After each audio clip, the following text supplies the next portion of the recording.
Nu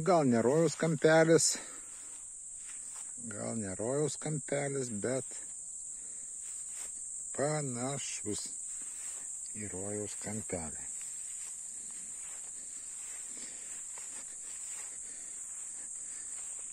Tyluma, tik tai svirpliai svirpia.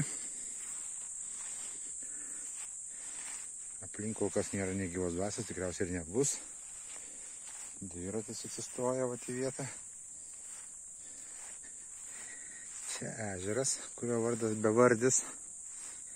O ten toliau jau už tų medžių turbūt, ne tik kad turbūt, o tikrai yra Nemunas.